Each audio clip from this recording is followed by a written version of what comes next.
Hello, everyone. Thank you for being at our public comment session tonight. I have two announcements.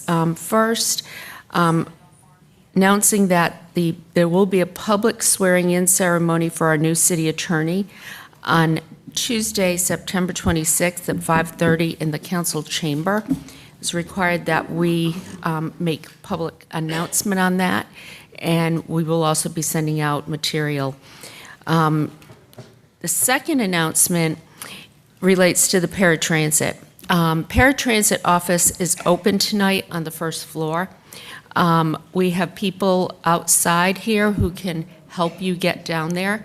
If you would like to go through the process, get information, tell them your information, make sure we have you properly in the system. Michael Moore is in the back. He's our Director of Transportation Assistant City Manager. He will be happy to meet any of you who would like to go out. And Michael, do you want to, is anybody interested in meeting with the paratransit staff? Who said yes? Okay. Michael, could you, right there, two folks.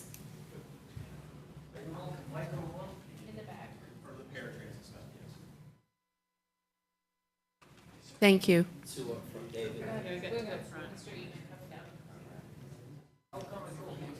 And then several up front. David Eatman, could you come get the folks up front, please? We have several people up front, and then Michael Moore, the other two. I think these folks are here for another matter. Okay, not paratransit?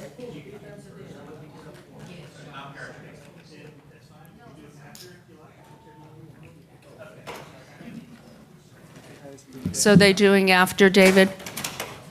Okay. All right, reminder, we have 3 minutes per person.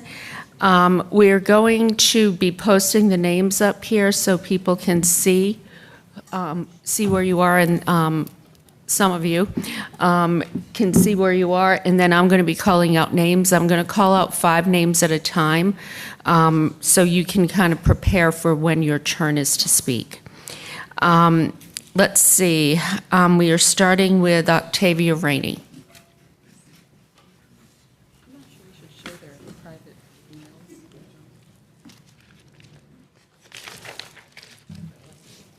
Could you pass it down to me? I'm not going to start Yeah, it is. until all the other. But you're right. Okay? Mm-hmm.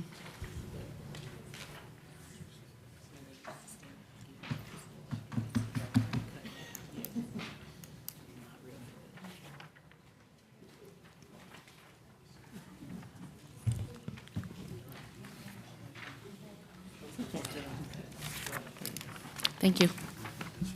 Marshall, I'm going to give you one for the clerk. I'm going to give you the extra. Okay, my name is Octavia Rainey. I want to start off by saying I am very disappointed to hear that the city of Raleigh is bringing in I call them robo-cops, but they're off-duty police officers or whatever you call them. In 2012, the city of Raleigh did contract out for the robo-cops at Moore Square bus station. They were terrible. They were terrible. They ran after black people left and right. They went behind them saying, you have an open container, and went in the trash can and got the open container out. Now, this was before Moore Square was remodeled. I want to make that clear. It was terrible. I witnessed personally one of the robo-cops, and this was in 2012, had his knee on one of the gentleman's neck in 2012. I went to the governor's office complaining. I went to Mayor Mika complaining. But I have to give Deck Brown credit. She said, let me investigate. She removed the robo-cops. She did remove them. Thank God she did that. So I want to say that you are in this process of doing this. I want to see the contract. I want to know who's going to oversee them. Will they have cameras on them? Will they be held at the same responsible level as the Raleigh Police Department? I want to know, and I want that contract, because I said I let that go down one time, but this ain't going down no more under my watch. That was terrible. It was a disgrace, and the city should have been held accountable for that. This went on for 3 years. This was terrible. So I want to make sure that this don't happen again. Second thing I want to talk about, I was down at Moore Square on Sunday and Monday. It was filthy. I was sitting in garbage with my friends. I train people how to catch the bus, but the guy who cleans up said management told him that if you don't feel safe down here, you don't have to clean up. So you trying to tell me that they're afraid of black people? That's what it's boiling down to. So I would like to make a recommendation that y'all contract with Dennis Gaddy with Initiative for Success, because he can bring the people in that's not afraid of black people. I admit, at Moore Square, it ain't nothing but black, black, black, black, black, black. But this is ridiculous. I was in trash. I ain't never seen nothing like that in my life, and I don't ever want that to happen again either. If they can't clean it up, bring in Dennis Gaddy. Thank you. Is our chief here?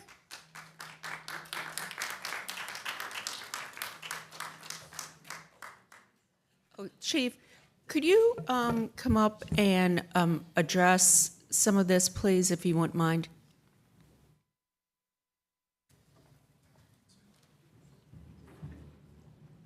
Good afternoon, Mayor and Council.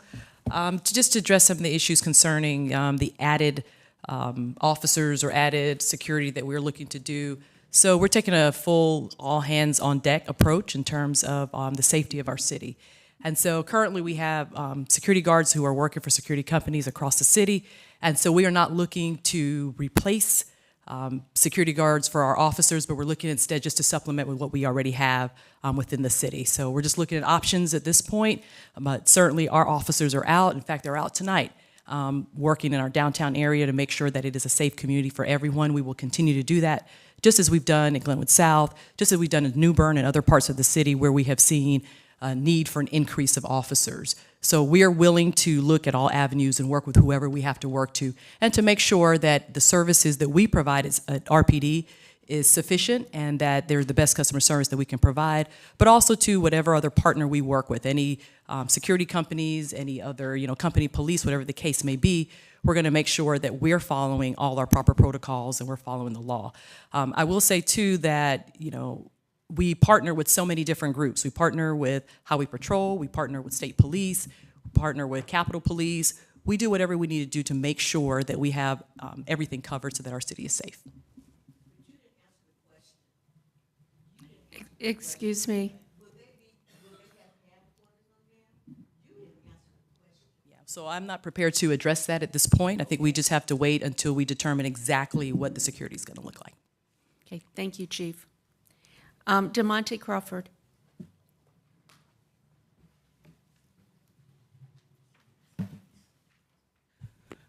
Good evening, Council. Good evening, Madam Mayor Baldwin. I would like to thank you for the following minutes. Miss Octavia Rainey, she does bring up a great point regarding the security in downtown Raleigh. I know as a resident of Raleigh for the past 5 years, I've seen a lot of different changes, especially in downtown. And with the passing of Sip and Stroh, there has been increased crime and fighting, and even to a general manager dying due to an assault. And so I know the chief of police stated that we do work, or that the city of Raleigh works with Highway Patrol and different agencies. But my belief is that if we can get more officers actively engaging in that area during those time of nights when we know that there are going to be heavily intoxicated people in downtown, I think that would be beneficial. That's just my opinion. But I rise tonight regarding reparations and reparative justice. This past weekend, I had the opportunity to attend the reparations meeting housed by Dr. Kim and Mary Thompson. And so they made really good points regarding reparative justice.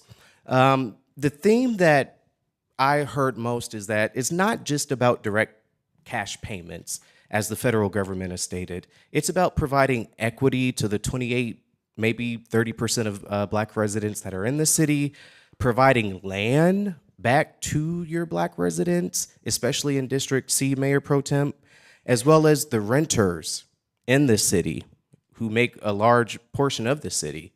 And so my belief and my thought is that as we pass the proclamation of Juneteenth, and as the city of Raleigh apologizes for its past racism, it's important to look at the past, which we know that the Haywood family and the Mordecai family practically ran the city of Raleigh. The present, what we're doing on this council and the people that you all represent, in the future, ensuring that Black Americans do feel safe in the city that they make a large portion of. I only have a couple seconds, but I wanted to discuss Ms. Betsy Haywood. I had an opportunity to speak with her. We spoke for about 3 hours, and she told me about her home and how the Haywoods owned enslaved, and she also talked about the freedmen, Black Americans that essentially built this city. And so while the city continues to apologize for its racist past, I do hope that we work with historians and that we do work with the right agencies to commission a reparations task force. Thank you. Thank you. Woody Biggs.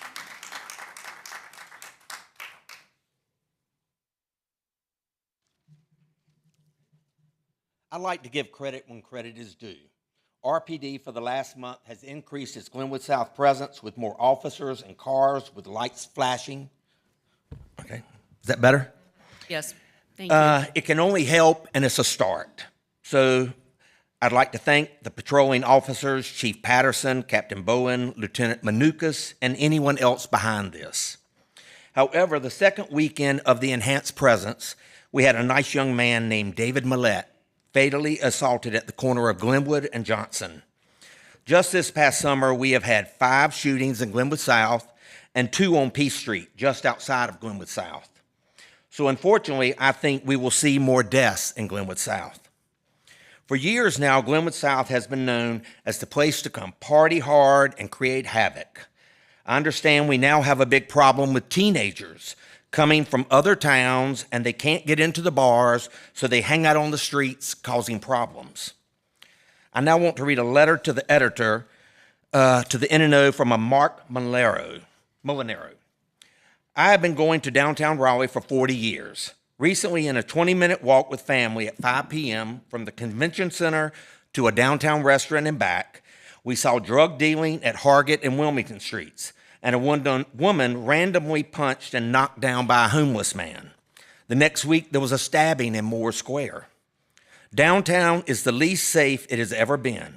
Female friends worry about walking there alone due to harassment and crime. We've seen what has happened to downtowns in Portland, Austin, Seattle, Baltimore, and even Asheville, when political leaders do not support enforcing the law enough. Raleigh's mayor and council members may be supportive, but they certainly aren't doing enough. Raleigh will lose businesses and residents if this is not fixed. There are plenty of examples to know what is coming. Excellent letter. I could not have said it better. I was going to speak about the mercenary forces that we're having brought in for the Moore Square area, but all I will add is, why are we not taking that money and hiring full-time officers? The city needs more RPD officers. The shirt I am wearing tonight, I had made for and wore to the July meeting. It reads, "I went to Glenwood South and made it out alive." Unfortunately, David Millette did not. I wear this shirt tonight in memory of David and as a reminder of the price he paid just for going out to Glenwood South one night. Thank you.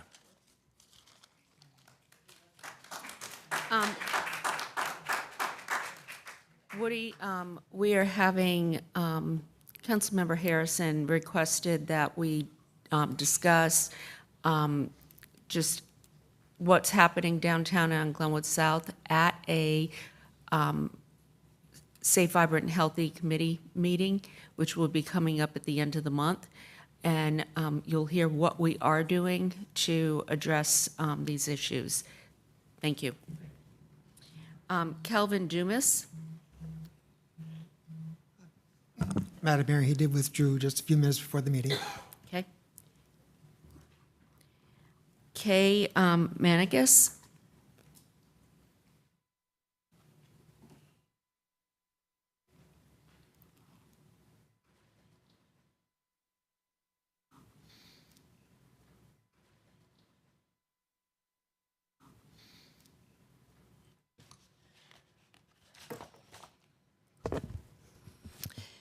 Good evening, Council.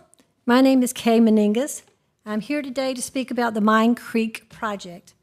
I have before me some emails between Todd Milan, who is the Greenway planner, and between the Ridgelock HOA in September of 2015.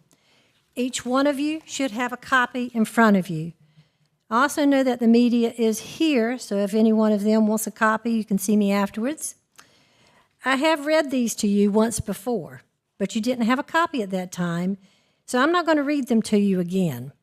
But I think it's more pertinent that you see it with your own eyes instead of me reading it to you. But the bottom line of these emails was that it was a definite decision that was made to repair the Mine Creek section and the bridges. It was not a maybe.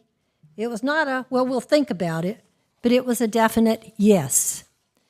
In the bond referendum of 2014, and 2022, nowhere in there does it mention the word relocate. It mentions repair only. Also, when I read these emails to the Department of Parks and Recreation, one of the reactions from one of the members was a giggle and a response of, oh, well, things change, which I thought was rude.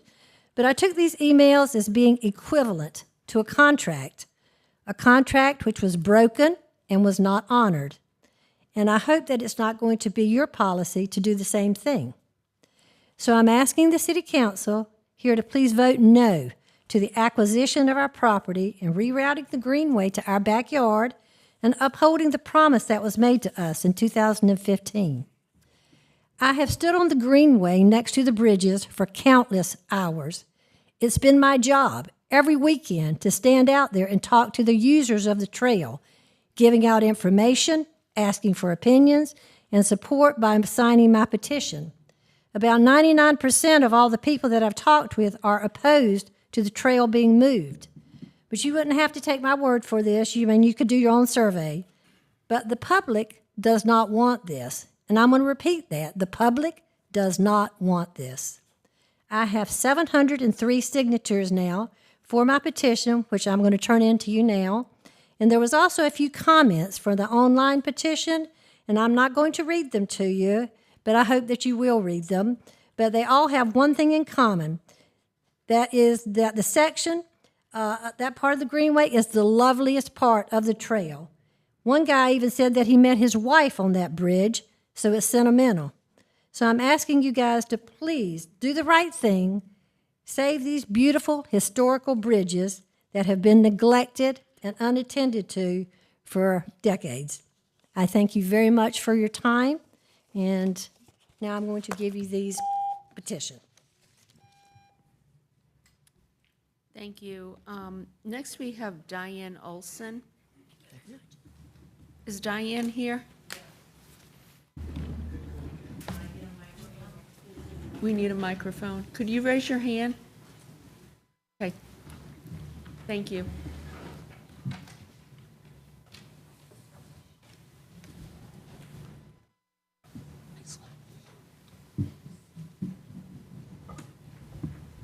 Hi, my name is Diane Olson, and I'm terrified to be here speaking, but this is very important to me.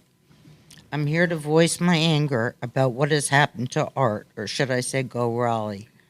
I've been with this program for more than 10 years, and also with the same cab company. They have become my family.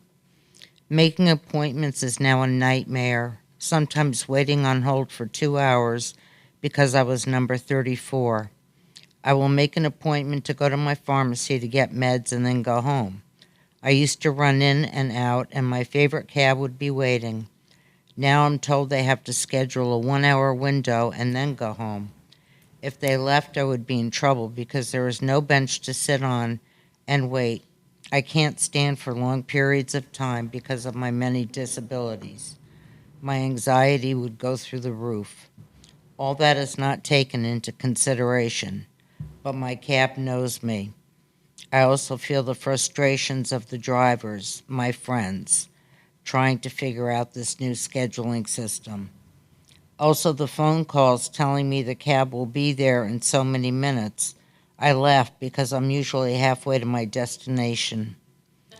The old system was so much better. Why did they change it? From my viewpoint, everyone is upset and frustrated. Please change it back. Thank you for your time.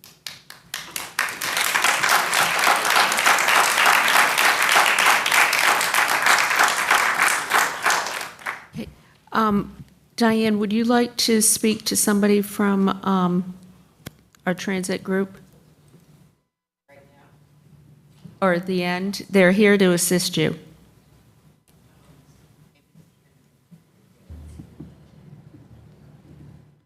Yeah, we got it.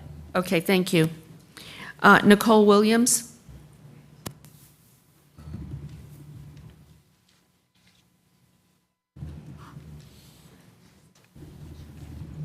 Jarius Couston?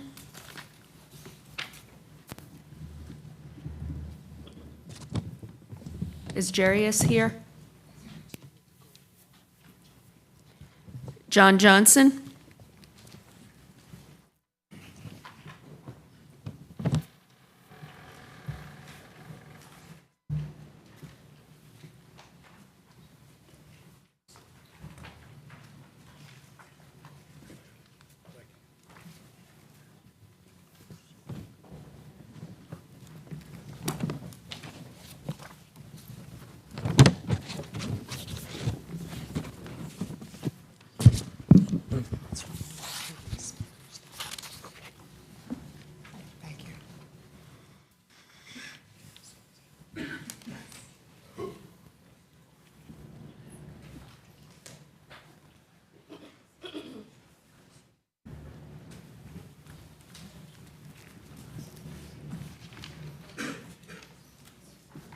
Okay.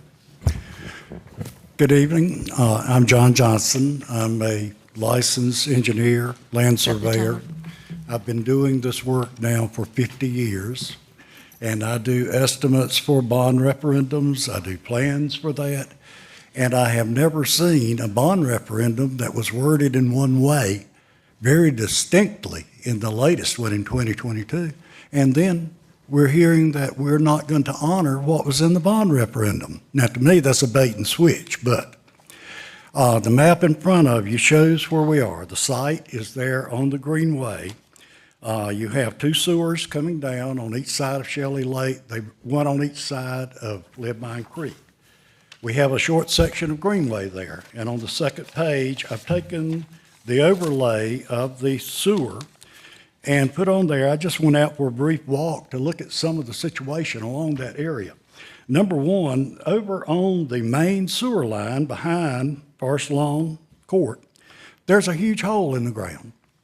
I don't know if it's from pressure within the sewer or because of poor maintenance. I have no idea.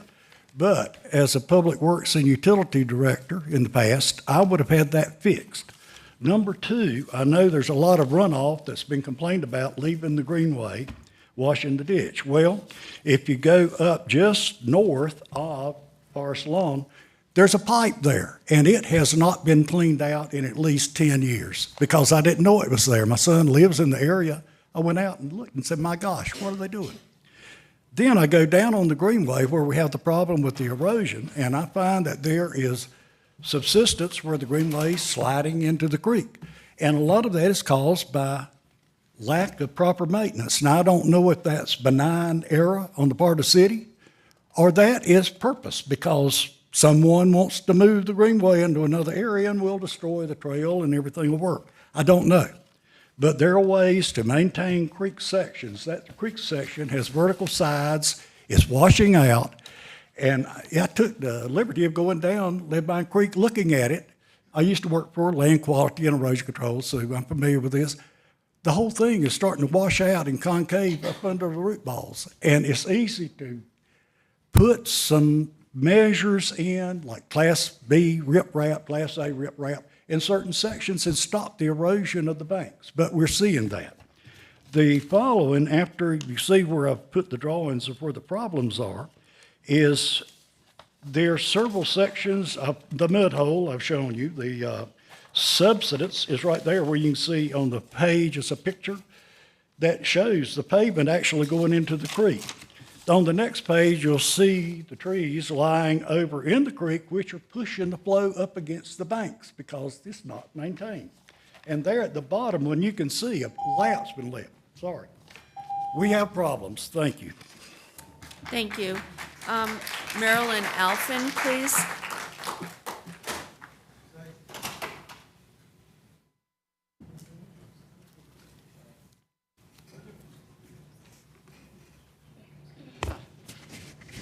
Good evening.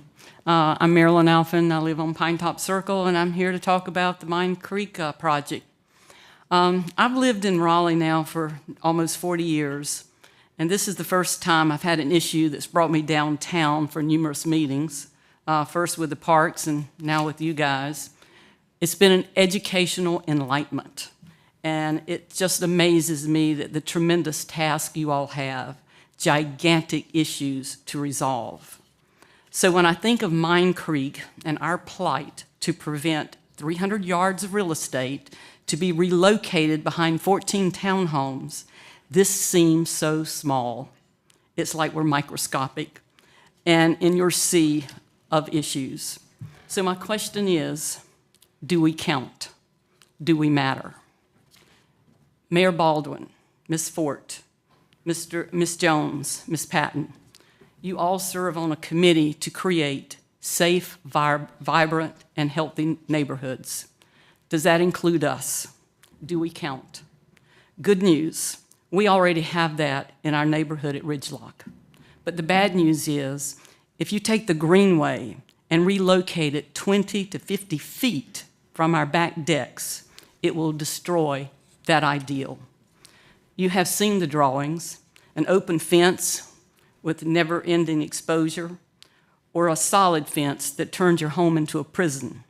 Either way, this will destroy our safe, vibrant, and healthy neighborhood. Now I want to talk to Ms. Black and Ms. Jones.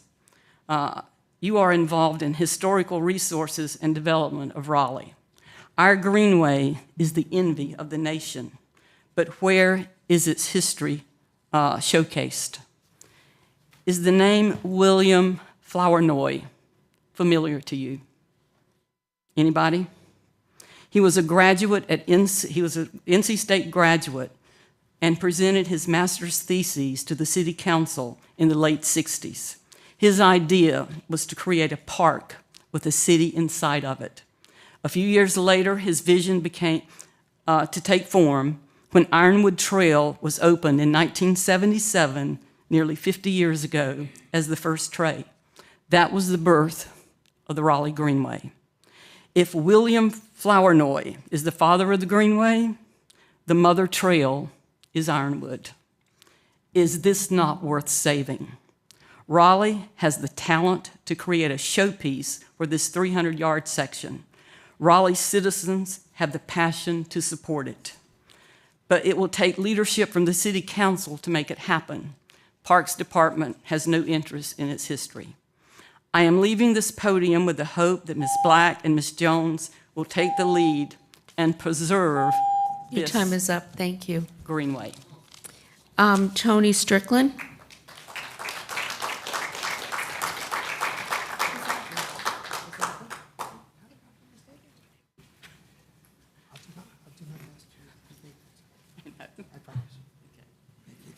Especially the last page, it was the best. Make sure you note that it's in the file. Good evening, Mayor Baldwin and City Council. You have a handout before you. I gave us speaker number 12. It's listed as my speech. I put it out so you could read it later if you didn't remember some things. So I'm speaking in support of the residents on Forest Lawn Court. I'm opposed to option 2, which puts the greenway in their backyards.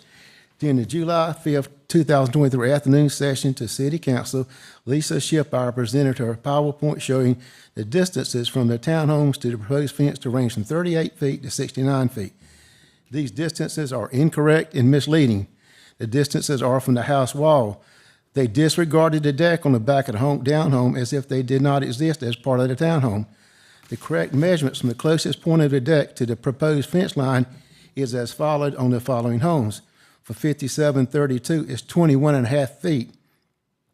And 5734, it is 29.5 feet. 5746 is 37.5 feet, which is the only one that's close to what our measurements were. 5752 is the one with the new deck being built, and it's 24 feet 2 inches. 5754 is next door to the home with the new deck, and it's 23 feet 2 inches. And 5758 is 35 feet. I measured these distances with a tape measure to see exact distance, and she said they were going by some kind of GSF mapping, which of course is wrong, obviously, because I took a tape measure and measured, So the map needs to be show these updated distances so the distance will not be misleading to you. Even if the proposed fence is moved farther away by 15 feet, they'll be closer than Lisa's numbers. City Council, would you want the greenway to be this close to your home? I hope you wouldn't. So these numbers have been presented incorrect and misleading. So what other items are misleading that Lisa has presented to you before? Also, City Council has asked if the HOA would be distributing easement money to the homeowners. The answer is no. Homeowners lose their privacy, lose their security, and receive no money.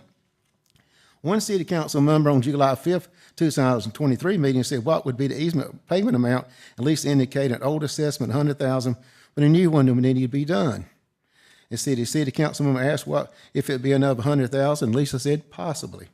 The HOA said Raleigh had only offered them $70,000. So why is the city lowballing their offer? The homeowners need to be paid at least $20,000 each from the city of Raleigh for this invasion into their lives. This would be a separate payment from what the HOA would be getting from you. All of this can be avoided if you do not choose option 2. So thank you for your attention to this urgent situation, and please do the right and moral thing. As they've said before, honor the word, what they've made years ago. It's whether you're going to keep your word. A person of integrity will keep their word, irregardless of the cost. So I would encourage you to be integral. Thank you. Next, we have Sarah Mason.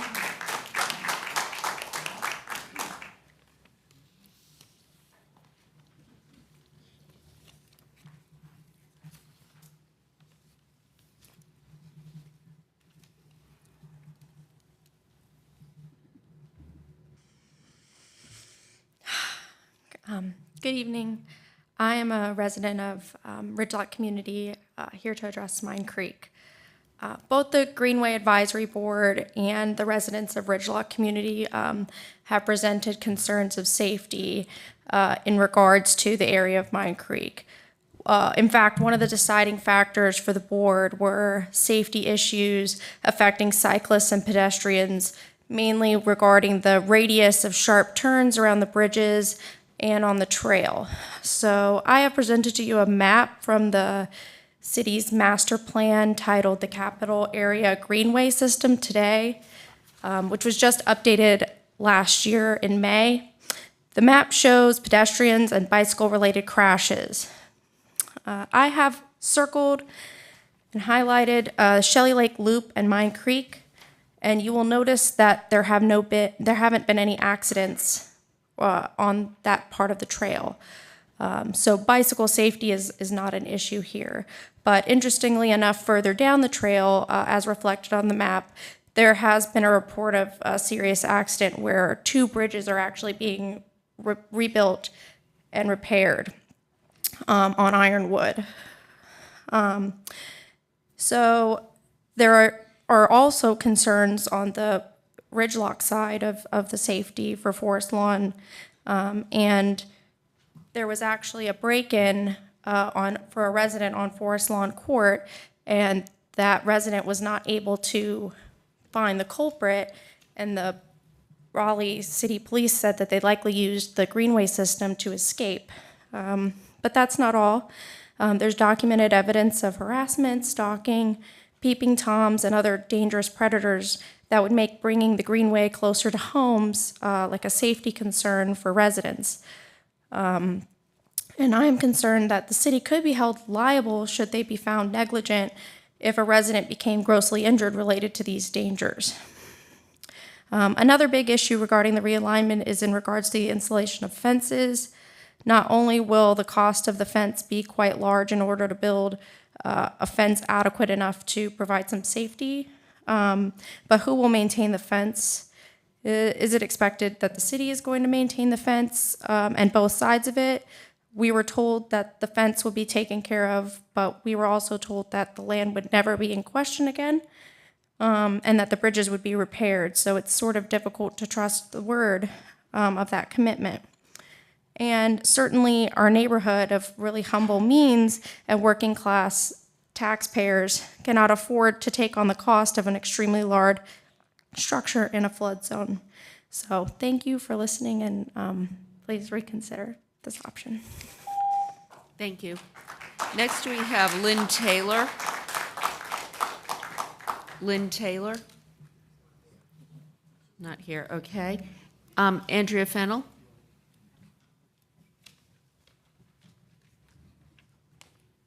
Hello. Before I start, I want to say rest in peace to my mother. She passed away. So I want to say that first. All right. I read a Newsbreak article that Raleigh wants to apologize for the wrongs done to Black Americans in the city of Raleigh. That's not good enough. My grandparents had a house at 1007 South Person Street, built by my grandfather and great-grandfather. My grandparents lived there until they passed away. One day I went to visit their grave and noticed that they were sitting in the middle of slave owners. Mordecai, Morgan, and Haywood were just three of them. Black Americans are due reparations in order to have the same head start as everyone else. Oftentimes you hear some people say, that was back then and we didn't do it. If you're not sure why reparations is needed and must be due to Black Americans, here's a quick lesson. Slave owners left land, money, corporations, Marianne, I'm speaking. Thank you. Yep. Houses and businesses that were passed down through the family. The Haywood house that sits in downtown Raleigh is presently owned by the granddaughter of Mr. Haywood, who owns slaves. Generational wealth is how you are a part of it. Also, if you worked and didn't pick up your check, you are still entitled to it. You deserved it and to get paid. I am here and as an heir to pick up my ancestors' check. Also, Raleigh as a city needs to repair the damage done to the Black Americans who live and lived in this city, and not just with apologies and studies that is being used as stalling tactics. There have been enough movies, pictures, and books to have us to study about reparations for the descendants of chattel slavery. Tangible repair is the only answer. If you are from Raleigh, then you know that there were Black neighborhoods in the downtown area. We knew North Raleigh was for them, and South Raleigh is and was for people that look like me. After the gentrification that has exploded in Raleigh, it has displaced Black Americans, and many are homeless because of price hikes in rent and mortgages. There were rooming houses that were low income, and all were now gone. It is imperative that reparations be paid. This would be a start to ending racism in this city. It may not end it completely, it's a start. If you can continue to spend tax dollars to upkeep Mordecai House, which is a known slave owner's house, then you can pay reparations to Black Americans who continue to experience racism and discrimination within the city of Raleigh. Marianne, directly to you. You didn't have any words that made sense when it came to questions about reparations. You seem not to have any information. Well, there are many examples, that the latest being, I said before, Evanston, Illinois. Not with a lottery like Evanston did, and not to make repairs on the elders' homes. We desire more for Black Americans in the city of Raleigh, but that's a start. If you need a blueprint, I have information for you in the start of this process, and contact me if interested. Also, I would like to nominate myself to be a part of the reparations task force, should you need one. Lastly, cut the check. Chris Crew. Chris Crew.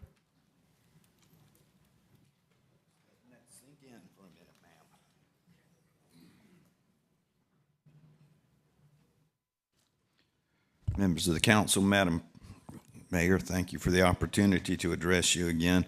I was disappointed when last month's vote demonstrated that the council is only interested in hearing 2/3 of what people have to say. Preservation is my topic again, and this time it's preservation of good government. It demands public input. Last month's move to shorten the time for public comment was detrimental to the preservation of good governance. Government works best when multiple and diverse stakeholders participate and share viewpoints and ideas with elected officials. Good citizens take time out of their schedule and lives to come and help you reach consensus and make decisions that benefit the broader community. Don't diminish and belittle that input. The people who come to you every month are committed to helping you do a better job. Nurture opportunities for conversation and discussion, practice active listening, and show by your actions that you perceive the message. Joseph Story was an Associate Justice of the U.S. Supreme Court and a renowned scholar on the Constitution and on good governance. He observed that republics are created by the virtue, public spirit, and intelligence of the citizens. They fall when the wise are banished from the public councils because they dare to be honest, and the profligate are rewarded because they flatter the people in order to betray them. It is incumbent on you to preserve good relations with the citizens who place their trust in you. And while we're talking about preservation, I implore you to find a better solution to the wholesale zoning changes associated with the New Bern Corridor TOD. At the present, there is no rational plan to protect the existing property owners from gentrification and no viable plan to replace the naturally occurring affordable housing that will be lost. Thank you. Next, we have Jalen Miller.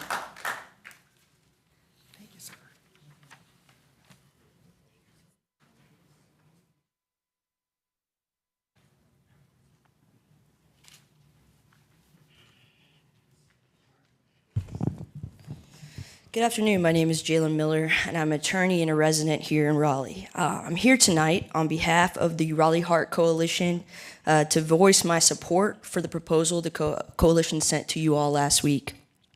The Raleigh Heart Coalition is composed of nonprofit, healthcare, and faith-based organizations here in Raleigh. Our coalition, through that proposal, is asking the City Council to embed a mental health professional into the 911 call center to, when appropriate, divert calls from police to unarmed community response teams and acorns. And we are also asking the council to house these programs under a newly created Department of Public Safety.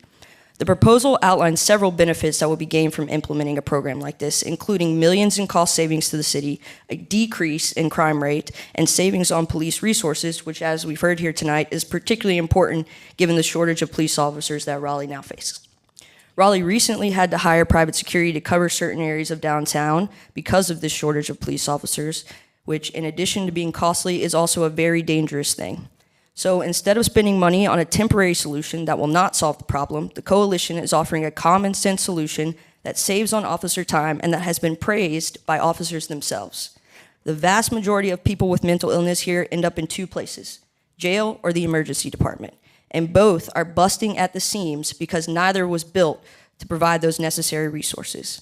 We need unarmed community response teams and acorns to be directly dispatched to the scene to divert folks from jails and EDs. The only way to do that is to have a diversion at the 911 call center. In North Carolina alone, there are several cities that have already implemented programs identical or similar to the ones the coalition is asking for, including Jacksonville, Winston-Salem, Durham, Greensboro, Mecklenburg County, Chapel Hill, and many more. So right now, Raleigh is trailing behind many cities which have realized that officers do not want to spend 2 to 3 hours on a call having to pretend to be mental health professionals. For many of them, that is not what they signed up to do, and we need them out there fighting violent crime. On a personal note, there are many in our coalition that have personal experiences that make this issue very near and dear to our hearts. I think when we talk about this issue, we always highlight numbers, data, money, and those things are all good things to be aware of, but I think we forget that we are talking about real people. There are real people whose lives can be saved in more ways than one through implementing this program. In 2016, I personally had my life saved by an alternative crisis unit in Chapel Hill. So I think it's important to remember that this program will have real lasting impacts on people's lives and change their lives in massive ways, in addition to providing several benefits that can assist Raleigh with their current outstanding issues. Thank you. City Manager.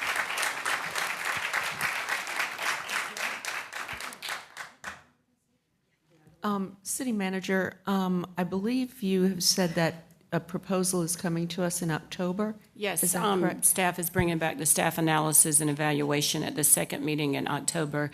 And to Jalen, if I can, thank you. I finally get to see you. We have emailed a couple times, and I'm looking forward to working with her. Okay, thank you.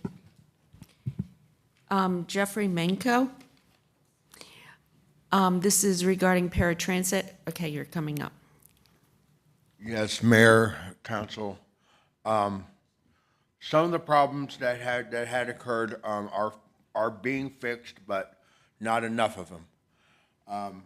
The hold times on hold on the phone to schedule an appointment. Yesterday I was 27 in the queue, took me 45 minutes, and then I got hung up on.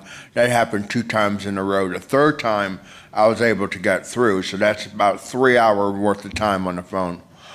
The second problem that now is come to light is that this program, which I'm finding out is in the upwards of $2 million that was purchased, and for me to think that the mayor or any other people in council had no idea that that purchase was going on is kind of surprising. Secondly is that the app only works for Android phones. If you have an iPhone, it doesn't work. So all these drivers with iPhones, they have to buy Android phones. And I don't even know if that's legal or not or how that really works, but that doesn't sound fair to me. And for the ones that do have Android phones, my driver had to pull over several times in a trip because the app falls, the app fails, or it's not showing up as the right address, or they're not showing up at all. The app does not work. The system does not work. I've been with Go Raleigh Transportation. It's a wonderful program when it works correctly. It has not been working correctly for some time, ever since this new thing that it has been dropped on us because nobody asked us for this. Second of all, the people that are taking these calls, if they push one button wrong, I don't have a trip tomorrow. And if you do it on a Friday, all weekend, no trip. Guess what? Last weekend, no trip. I didn't go to the church. I didn't go to the park. I didn't go visit my mom. Why? Because somebody didn't key it in right. When I call the dispatch says, hey, can't do nothing for the same day service. Can't help you. Click. I don't feel like we really have a voice. I had a young lady called me right before I got over there, wanted to see how everything was going and what are my thoughts, my feelings. Well, these are my thoughts and feelings. It is not working. I suffer from extreme anxiety. My doctor had to increase my doses, and that is not cool. Please help us, Mayor, Councilman. Thank you so much for hearing me. Jeffrey. Michael, could we have somebody follow up with Jeffrey, please? Thank you. Nabel Bila, this is also Go Raleigh. Do you need a microphone or?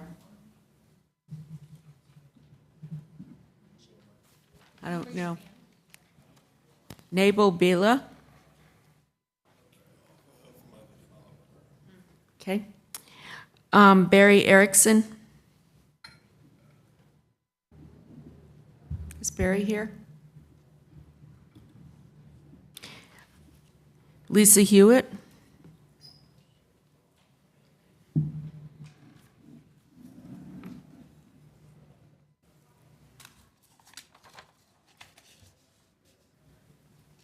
I didn't have time to put together a presentation, so I have a visual at the end. Lisa Hewitt, 712 Hinsdale Street. Tonight I'm going to talk about my current concerns regarding the New Bern BRT. First, we need to slow down the process. While the city has been engaged in this project for several years, it's only now that many affected community members are actively involved in asking questions. We cannot underestimate the importance of their input. It's only fair that we grant them the opportunity to fully understand the project's implications and provide valuable feedback. Rushing forward risks alienating those who should benefit the most from this development. Cities who've implemented BRT have had a range of results from low to high and mixed.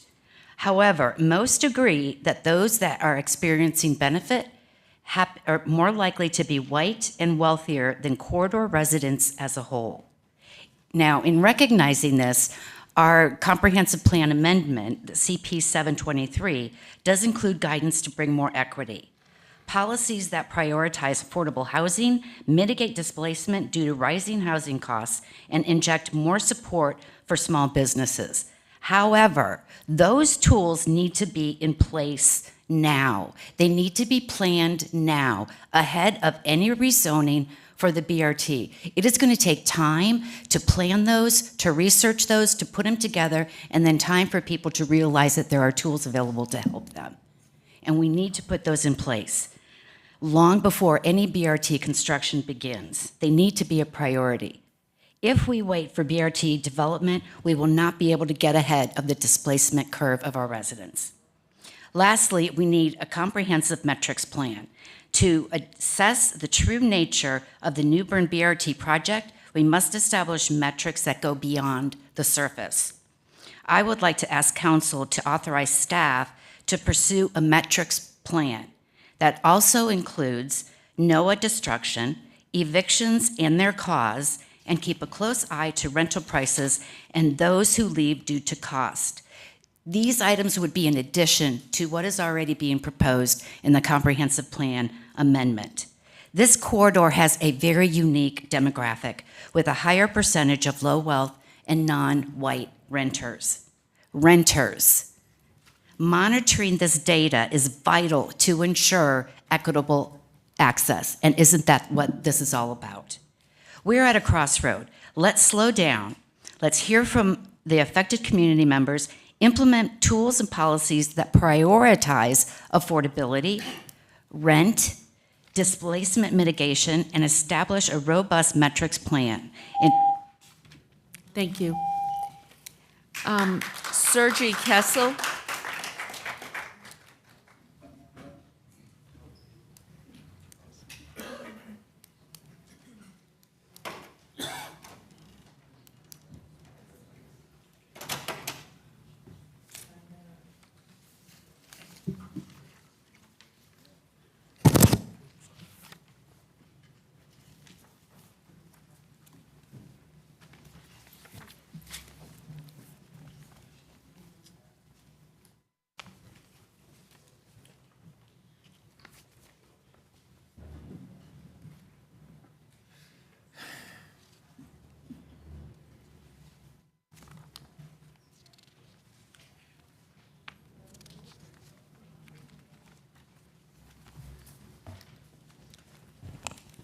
Can I begin?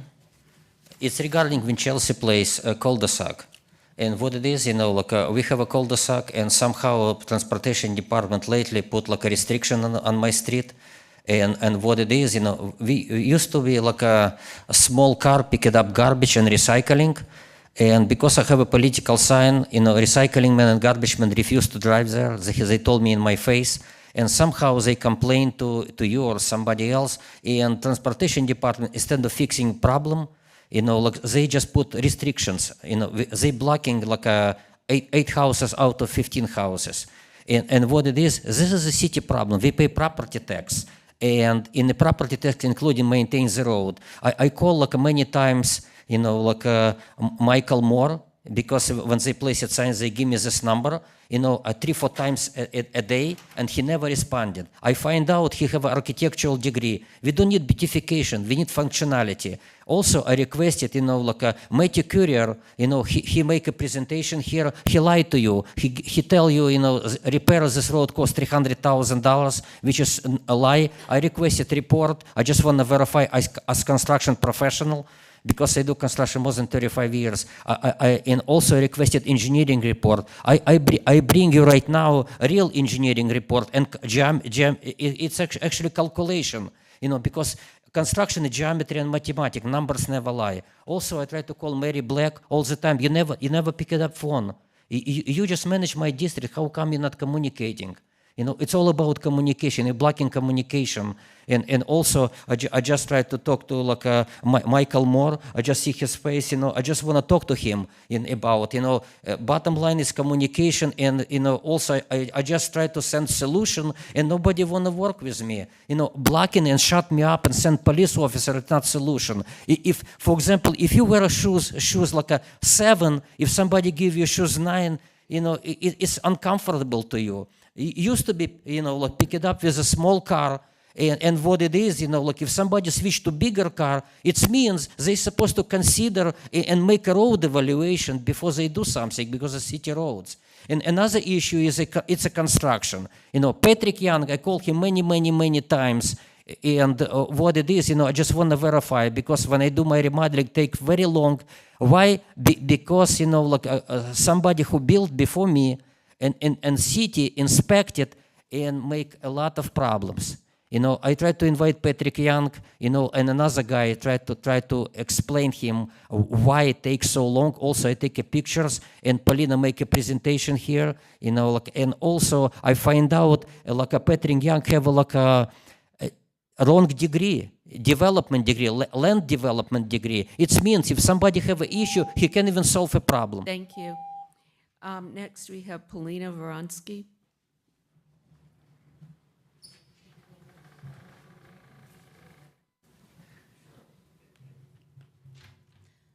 Hello, everybody. Let me just give you.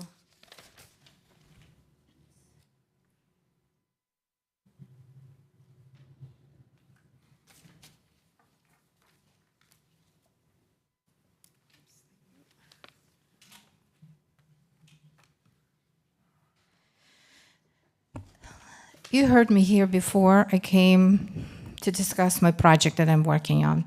I just want accountability for what we are facing.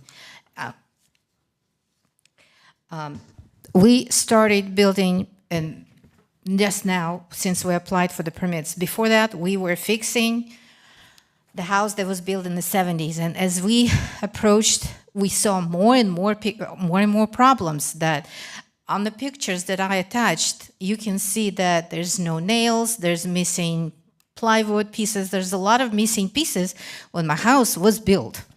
So I'll start from the beginning, just telling you how it's all started. The storm damaged my roof, and that pulled us into the construction. We realized some areas need some attention, but we didn't realize what a surprise was awaiting us, that it's all dragged us into the unplanned construction. We have done everything by law to move forward and expected in a state knowledgeable builders, subcontractors, inspectors with hands-on experience. But what we discovered, instead, inspectors have no liability, lacking in knowledge, even in basic construction principles, and in the same with the builders. We must have moved forward because we had no choice, since the house doesn't take excuses. We started communicating with the city on professional level, and somehow 2 inspectors, Brian Robinson and David Brooks, started playing a role in our construction and placed a hold on our construction. But this order had nothing, so they placed a hold with no description. So we had no idea what the issue was. It was just give a phone and call us. I tried, well, now I lost my spot. One time, Brian Robinson showed up with the police and forced entry into my house. And his testimony was, I have a moisture and has not verified. He wanted to verify it. I never saw him bring a proper tools like tester or stepladder to make this test. He walked in on the 3rd floor, spent less than a minute, while police officer tried to pull a gun on the Sergey, because he's the builder and lives in the same property, intimidating him and saying, you cannot represent me. Like, I was by myself with the inspector, and my builder was kept outside with the gun. Is that normal? In the place where we live. Then Brian Robinson sent me a report, but nothing in the report was legitimate. He didn't find what he came for, so he started walking all over my house looking for something to cover up his crime of coming into my house. When he didn't find anything, he went outside. He was panicking and said that he will find something, and later made up a report. Brian Robinson created delay when time was so crucial. His delay caused my home even more problems. Well, you can read the Time is up. Thank you. Just want to let the council know this issue has gone to committee before and was voted out of committee. So it has been looked at.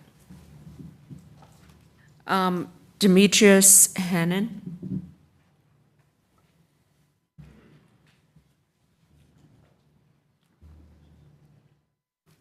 Good afternoon. I'm Demetrius Hannon. Can I start? Yes. Yes. I want to bring this to the attention to the city council. June 3rd, I was kidnapped and tortured by RPD. They pulled me out of my car, took me to the police station, and basically took me to the back of a room, put needles in my knuckles, and started extracting blood, tried to extract blood. While they were doing that, I was begging for my life, crying out to them. I have a medical condition I have small veins. Once I was doing that, they disregarded what I was saying. After that, I've come to find out I was charged with DUI. I was running a transportation company at night. I own a transportation company called Drive Safe. I brought this attention to the city, Lauren Freeman in the Internal Affairs. Internal Affairs is editing videos. I thought we can trust police. I thought we, I thought we had, what y'all doing are trying to build trust. But to be honest with you, like I told Chief Patterson, you're nothing but a gang. And she knows what's going on. She knows who I am. Y'all kidnapped my father and beat him down 3 years ago and said it was mental health. Frederick Hall. I don't know what y'all got against my family or against me, but we're here, helping the community. I'm from Jacksonville, North Carolina. I'm an African American male. I try to be respectful. I'm a good guy, but I had to bring this attention to y'all that, you just can't, kidnap people around here and you do everything y'all want to do to them, and then when everything, at the end you say, well, do a civil lawsuit. Screw a civil lawsuit. Y'all need to do the right thing out here. Y'all just can't be just, kidnapping people and, doing these sorts of things and try to justify it. So I'm just letting y'all know, as a concerned citizen, not on my watch. You did that with my dad. You're not going to do that with me. So like I said, I brought this to the city council, chief, one of your chief of staffs. Tried to bring it up to y'all. He said, it's not the right time. When is the right time? Like I said again, my name is Demetrius Hannon. I'm the wrong black guy that y'all gonna do that to. You're not gonna do that to anybody. So I don't care what color he is, black, blue, green, you're not gonna do that to nobody. So like I said again, my name is Demetrius Hannon, and I don't know. Like I said, I'm just distraught. I don't know what to say to y'all because I don't know how to compete with a gang. I thought y'all were the police. I thought y'all were the help, but y'all not helping. So like I said, my name is Demetrius Hannon, and thank y'all for your time. Thank you. City Manager. Okay, thank you.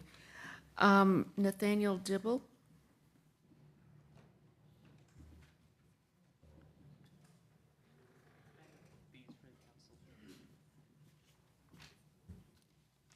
All right, good evening to the council and thank you for your time. I'm here as a member of the voting public and as a queer adult and also as a constituent of District C. Corey Branch is my representative. I'd like to spend my 3 minutes up here talking about last month's legislation in the General Assembly and how it relates to what we expect of you as citizens in Raleigh.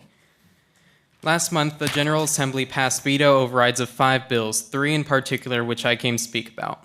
The first is House Bill 8081, which banned gender-affirming care for minors.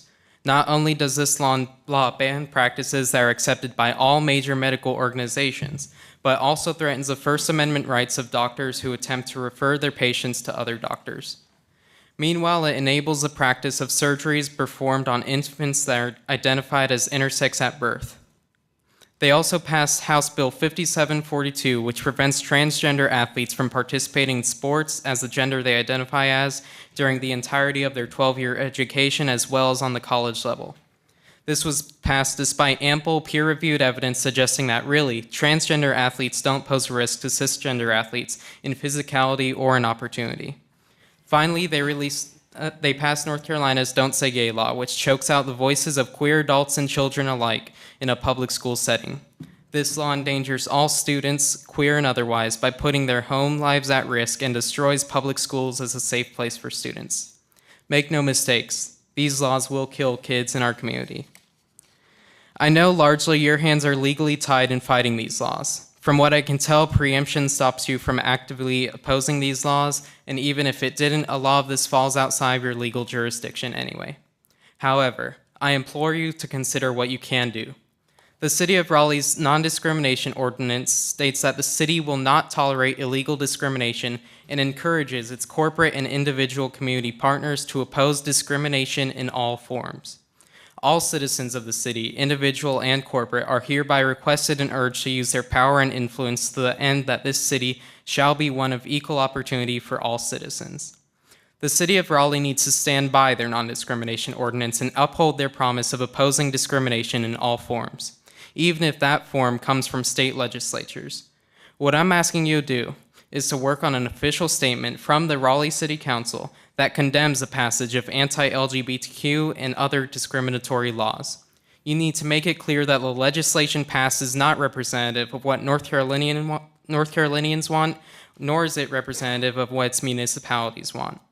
This statement needs to affirm the importance of gender-affirming care in saving the lives of youth in our community. It needs to uphold the importance of social and competitive play in sports. It needs to back up the importance of complete and inclusive education that doesn't alienate an entire community. Not only that, but it needs to take action and reassurance behind those words. Thank you.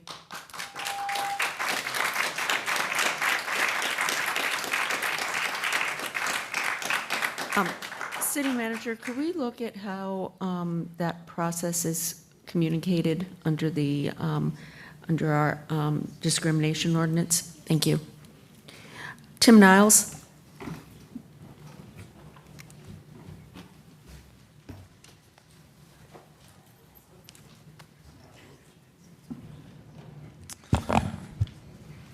Good evening, Mayor and Councilors. I'm here to talk about missing middle policy. I say policy to distinguish what I say from the missing middle lawsuit. The lawsuit is not about the policy, it's about the process. It should have been a rezoning with proper notification instead of a simple text change. Anything you say, positive or negative, about the policy makes no comment whatsoever about the process and should have no effect on the lawsuit. At your March 21st work session 6 months ago, Patrick Young laid out your options for you.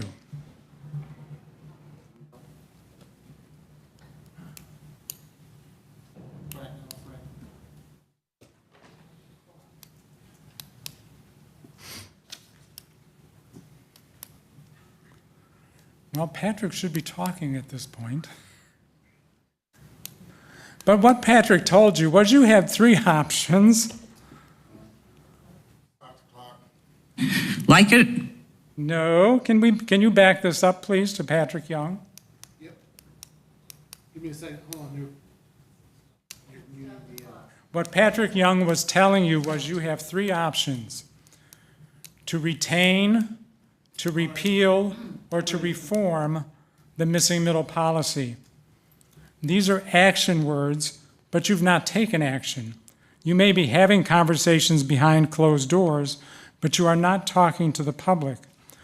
The former city attorney who told you not to speak about the policy in public is now representing you in that lawsuit and was paid by you to say this in public to the Board of Adjustment last month. And now let's see if we can get Ms. Tatum speaking. Now you're going to hear Patrick. So in terms of options and next steps, for each of the 11 provisions that were adopted in 2021 and 2022, you have the option of retaining, repealing, or reforming. Now you'll hear from Ms. Tatum. Like it or don't like it, the City Council took some very big steps in 2021 and 2022 to change the UDO to allow a lot more housing types at a lot higher density and a lot more zoning districts. This is really not a complicated issue. It is a very debated issue. It is a hot issue.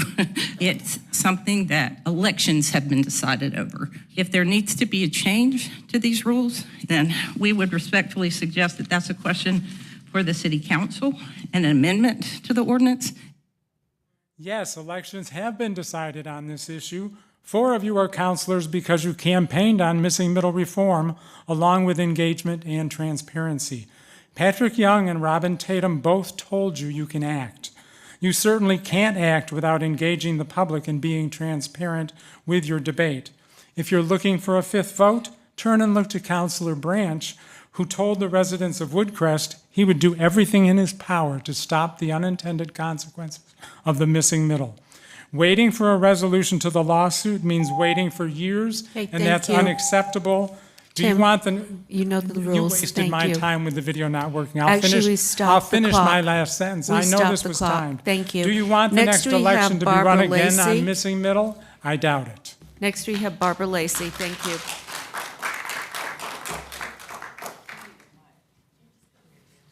Is Barbara Lacey here? Barbara, do you need a mic? Okay, could we have somebody, Robin's bringing a mic.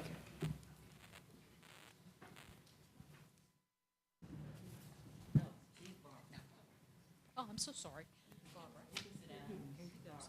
You can have a seat. My name is Dr. Lacey, and I live off New Hope Church, off Capitol. And it's concerning the city that they have came in, tore up the driveway, and it's a toilet of water that comes right as I step down to go to get in a car. And the water, I have to walk around. And what it is now, after they tore up the sidewalk, the parking area, the step up is higher for me. Someone has to help me to step down and to step up. And this is very inconvenient. I talked to one of the door owners to see when was they gonna have it repaired, and she said she didn't know.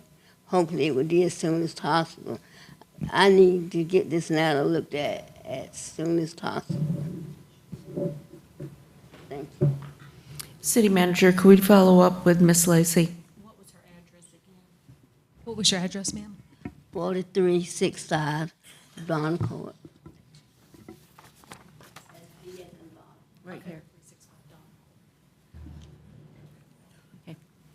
Thank you, ma'am. We will be following up with you on this. Eugene Myrick.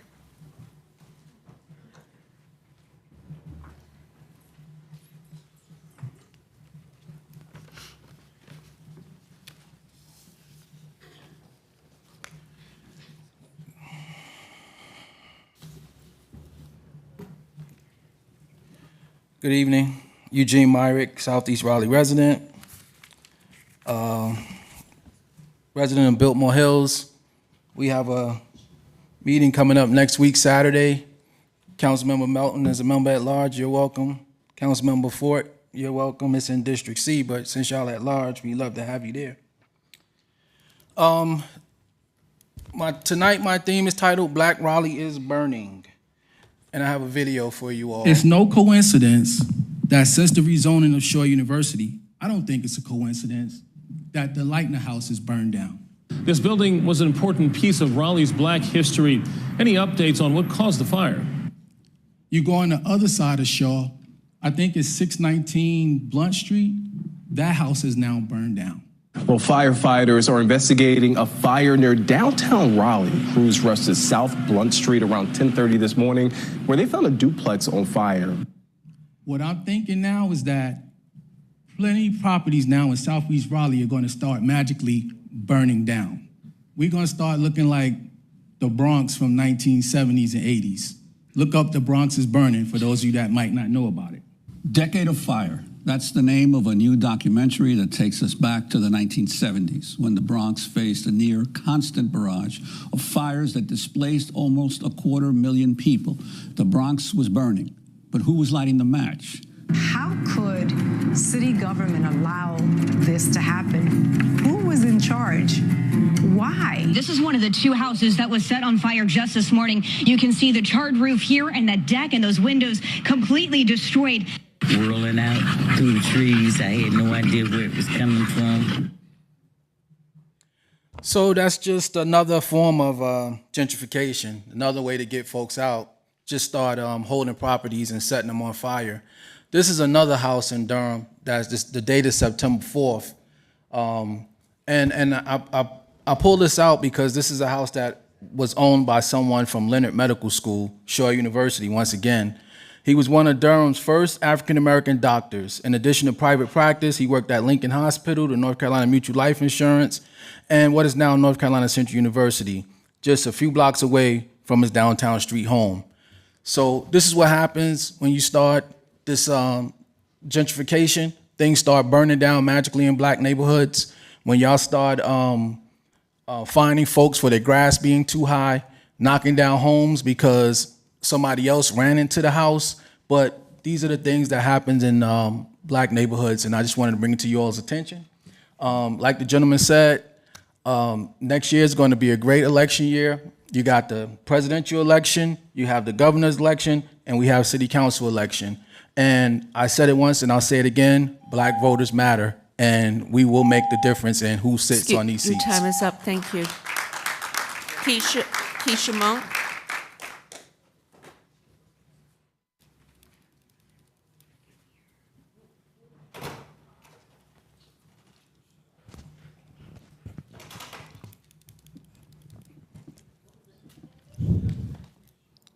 Thank you for the opportunity to speak.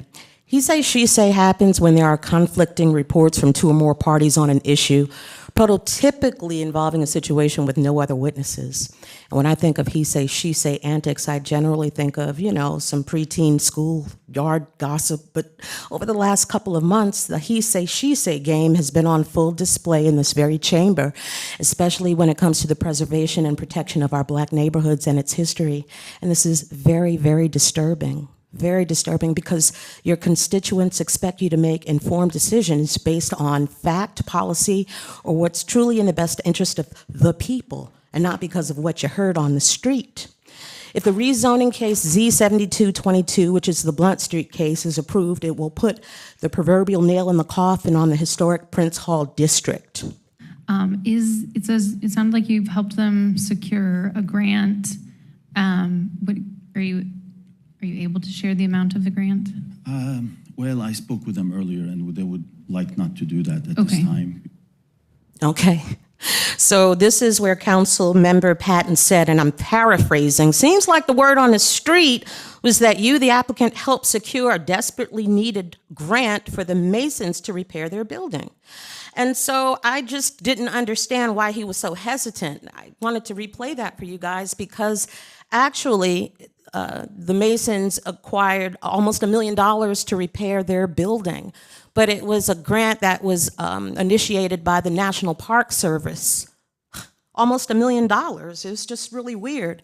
In addition to that, This is a grant that is supposed to go to HBCUs. This money has absolutely nothing to do with the Masons. The Masonic House is not an HBCU. It's just weird, but anyway, something stinks. Things that make you go, here's another moment. The first item on old business, item 1, is rezoning Z7222 on South Blunt Street. I believe Commissioner Mann would like to recuse himself from this item. Yes, Madam Chair and Planning Commission, I request to be recused from this case as our company has business interests in affiliation with the ownership on this case, so I would just like to be recused. Fast forward. I don't know if he wants his name mentioned, but he played a big role in helping get the funding.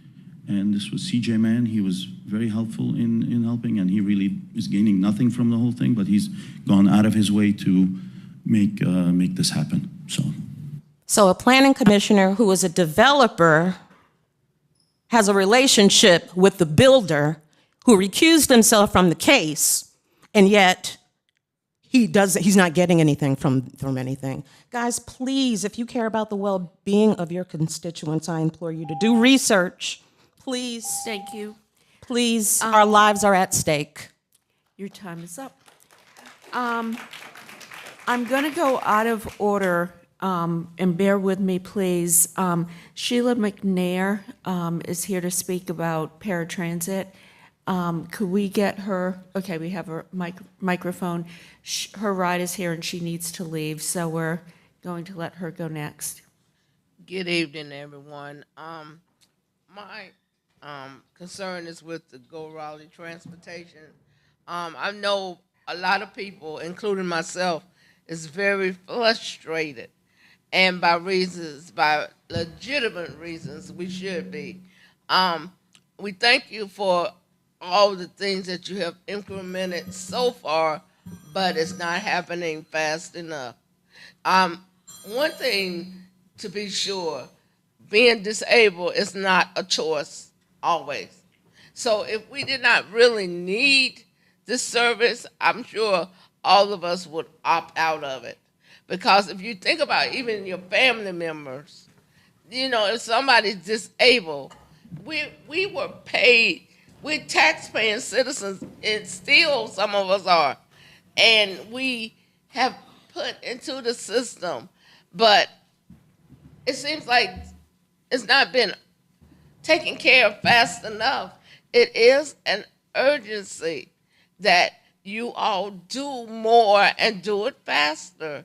And I'm asking you, please, please, because it grieves my heart to think that we are considered or being treated as second-class citizens in a town, a state in which we put money hand over fist into this system, into this world. So it just grieves my heart. So I'm saying to you, please, please do it faster. Do whatever it takes. Get us involved if you need to. I will volunteer my time. Don't pay me I don't want to be paid. My pay is coming when you fix it.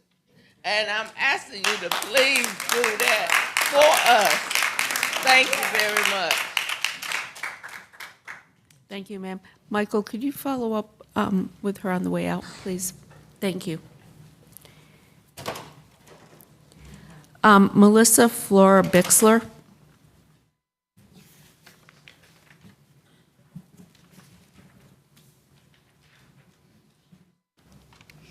Good evening, councilors and mayor.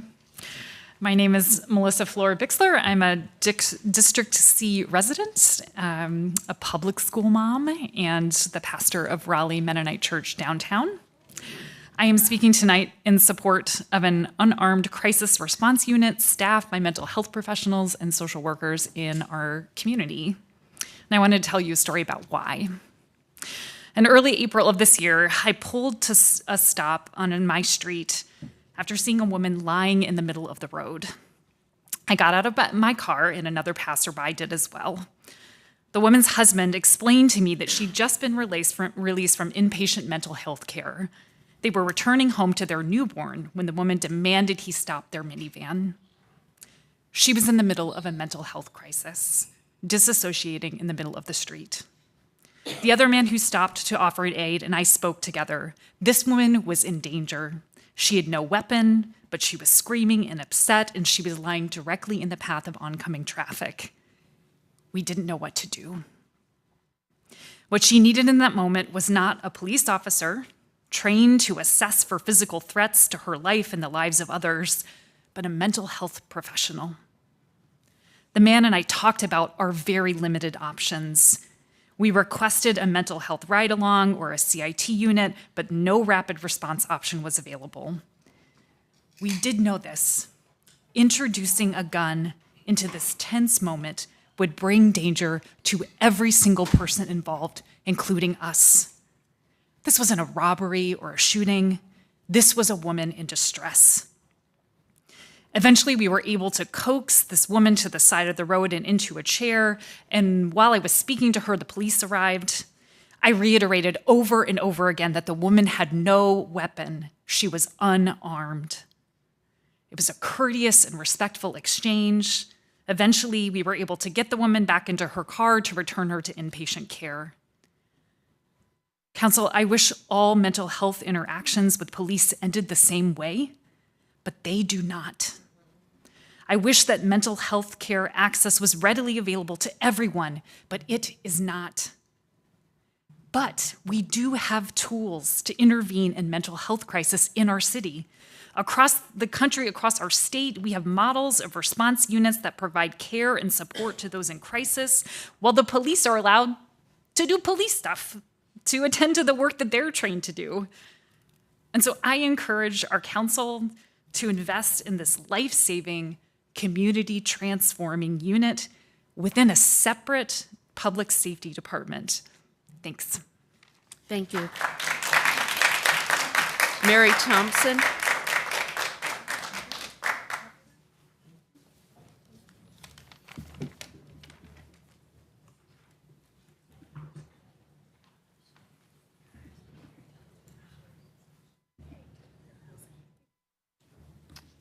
Good evening, Mayor and City Council. My name is Mary Thompson. I live in Raleigh, and tonight I'd like to speak on the resolution for reparative justice for the African American community in Raleigh. The original version of the resolution was presented to the City Council in April 2023. The City Attorney's version was presented and approved by the City Council in July 2023. Tonight, I'd like to give the history of this resolution. In 2021, the Raleigh's Friends meeting, a Quaker organization in Raleigh, came to the Human Relations Commission after a meeting with a member of the City Council. The HRC created an ad hoc committee to review.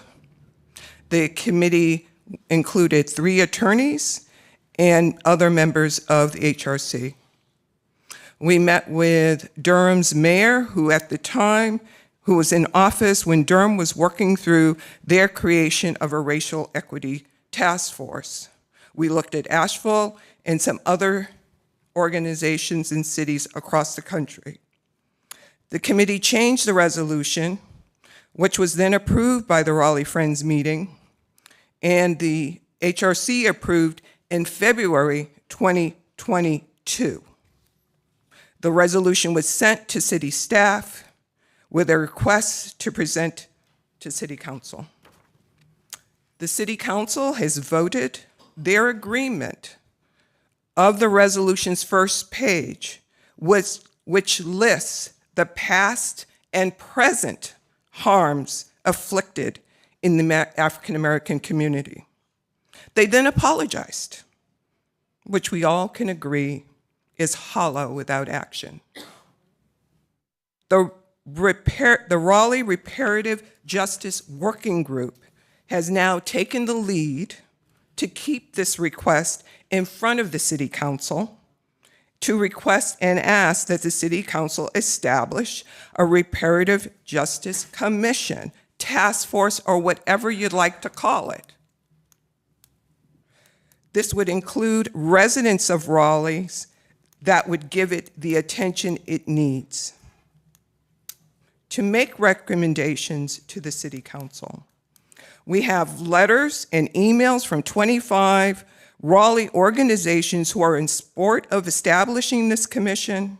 We have over 500 plus residents who have signed our petition. And we are asking now that the budget conversations are starting in the fall or have already started. We request staff funding up, Mary. for this initiative. Thank you. Next, we have Donna Bailey.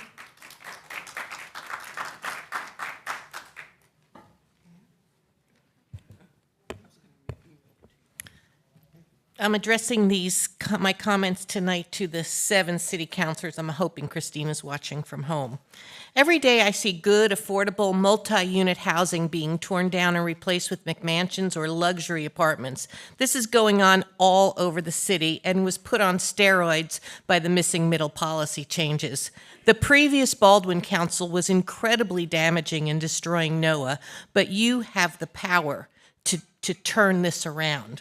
I also see a number of unhoused people increasing. This is a direct result of allowing developers to build whatever they think they want and not what the city needs. There is no one fix for the lack of affordable housing, but it can be dealt with like a pie, where every little piece counts.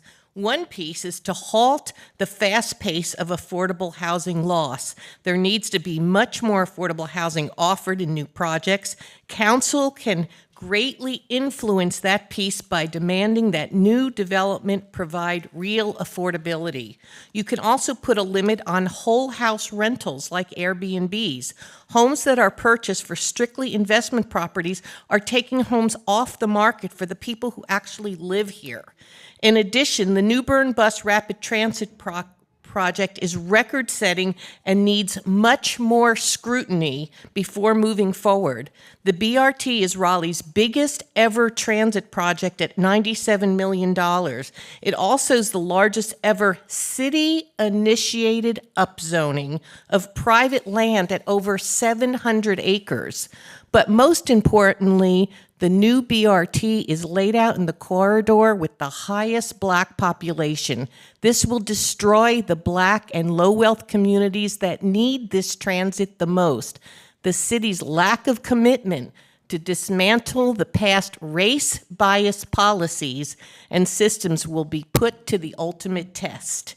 When this plan was created, it minimized displacement concerns while validating the proposed mass upzoning and turning New Bern into the biggest economic development opportunity at the expense of all those who will be displaced. According to Smart Growth America, there are ways to ensure that transit does not cause displacement. First, implement the comp plan dislocation mitigations and set aside the inside the Beltline upzoning. Invest without displacement. The city invested $30 million in Hillsborough Street with no upzoning required and attracted $500 million in private investments. New BRT has the potential to provide restorative justice for the city's low wealth communities. You have the power to make good on Raleigh's pledge to dismantle old policies. You can do it. The 6 of you. You don't need that vote. Your time is up. Thank you. Frank Halima. Correct pronunciation is on the board. Thank you.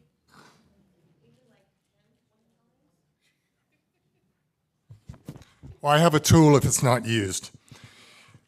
The hearing of an appeal of the city's approval under the missing middle text changes to build 17 townhomes at 908 Williamson Drive in the middle of a primarily single-family neighborhood began on May 8.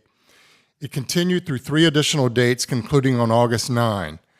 The hearing was conducted by the Raleigh Board of Adjustment, a semi-judicial body which is appointed by the City Council and Wake County Commissioners. Hence, the makeup of the BOA would suggest bias towards the position of the city as opposed to neighborhoods. 2 issues were to be decided by the board. The first was whether the 3 neighbors appealing the project had standing in the case in their complaint that the development did not provide a transitional buffer zone between the proposed townhomes and the surrounding single-family homes. The board, in a 3-2 decision delivered on August 14, found in favor of the neighbors and against the city that the neighbors indeed had a vested interest in the impact on their properties from a much denser development next door. The second issue involved the merits of the case. The board decided by a 3-2 decision that the development did meet the requirements adopted via text changes by City Council for a compact subdivision. However, Mr. Marvin Butler, one of the two dissenting members, eloquently stated, "We are losing the integrity and character of our neighborhoods in terms of density and development.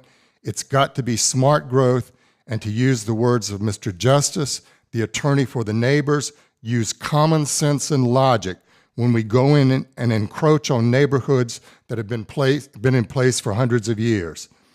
Robin Tatum, the former city attorney, previously instructed council not to make any modifications to the text changes while legal action was in process, but listened to her closing arguments before the Board of Adjustment in regard to the unintended consequences of missing middle. What did the City Council intend? Now, if the language of the ordinance is clear, it's called the plain meaning rule, and you've got to apply it just as it's written.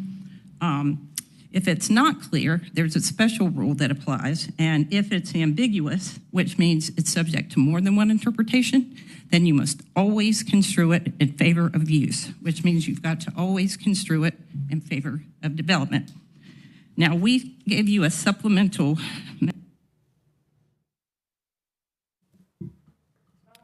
That's not the correct portion of her remarks.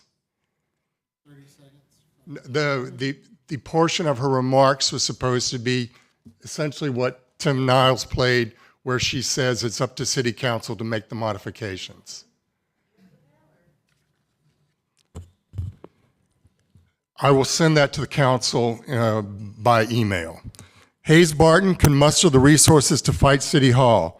The decision by the BOA on the merits of the case will be appealed to Wake County Superior Court.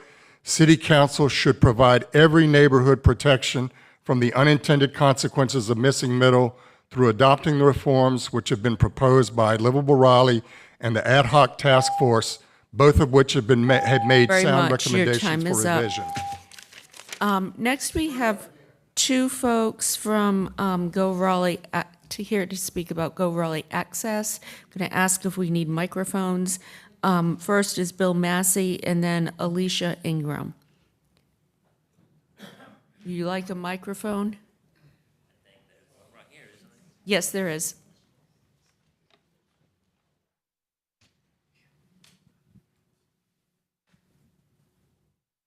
And where's Alicia Ingram? Okay. Would you like a microphone? Okay. Thank you. So, Madam Mayor, City Council members, I was here about a month ago on the 15th to talk about Go Raleigh Access and express my dismay at some of the experiences that I had personally had. And on the 6th of September, I was at the Transportation Department meeting for the same reason. It was pretty encouraging at the last meeting here when there were so many people here to speak about the issue. It was even more encouraging at the Transportation Department meeting when everyone was there to speak about the issue. And it's surprising and disappointing that so few are here tonight to speak about the issue. But I think some of that stems from the fact that everybody was encouraged by what we heard at the transportation meeting. And some people have put faith in that things will get better. And my own personal experience is that they have, and I hope they continue. But now my concern is, as I sit here tonight and I listen to some of the other issues on the agenda, it's almost embarrassing to stand up here and talk about your transportation problem when there are so many other more weighty issues that are on this agenda and that need your time and attention. But that doesn't render our situation trivial or petty.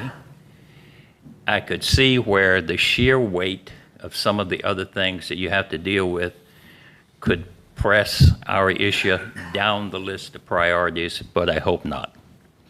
And so I hope that you will continue to give it your attention to the extent that you can, and I'll come back next month and tell you what my personal experiences have been. I'll do it respectfully, and I'll do it constructively. Thank you.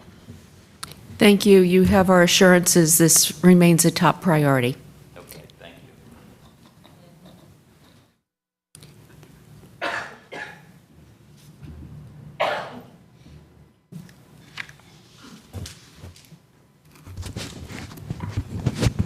Hi, my name is Alicia Ingram.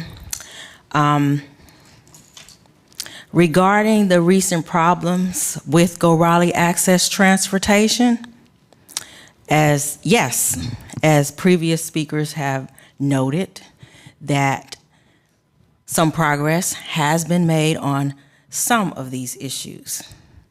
However, as other speakers have previously noted, that there is still much more work that needs to be done. And so we, persons with disabilities, are here this evening to implore the mayor and this council body to continue to provide careful oversight to the solution seeking process, or should I say campaign that the Go Raleigh Access Agency has undertaken. We ask of all of you to please hold the agency's officials to the highest standards of accountability, transparency, and good faith to ensure the best possible outcomes for the riders and the cab service providers. Again, I repeat,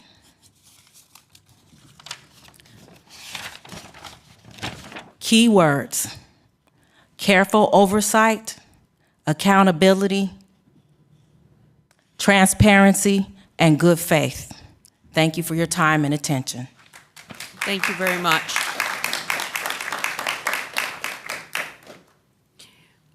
Would either of you like to speak to somebody from our Paratransit Center?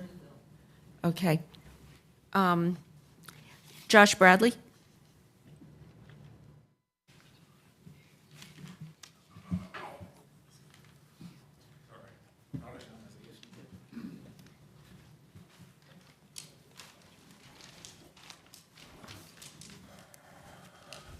Joshua Bradley, 1324 Spring Lawn Court. It appears that the Roseville Police Department was able to catch at least some of the people distributing the anti-Semitic flyers around the Raleigh area. It was disturbing that this filth has been distributed around Raleigh for the past few weeks. When stuff like this happens, it's hard to know how to react. Some people say to call the cops, but there's no guarantee that the cops don't agree with this hate speech. They have certainly been acting like a white supremacist gang over the past few years, with black, brown, and indigenous people being targeted and even killed with no consequences to the officers involved. Please make sure that police officers are carefully screened to make sure that they are not affiliated with any white supremacist or anti-Semitic groups.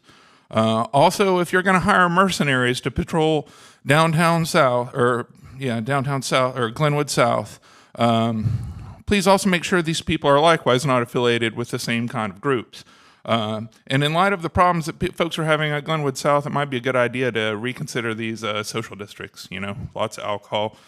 But that's just me. It looks like campaign season is kicking off again. In light of that, I ask again to publicly fund municipal races rather than allow candidates to get large contributions from the developer class.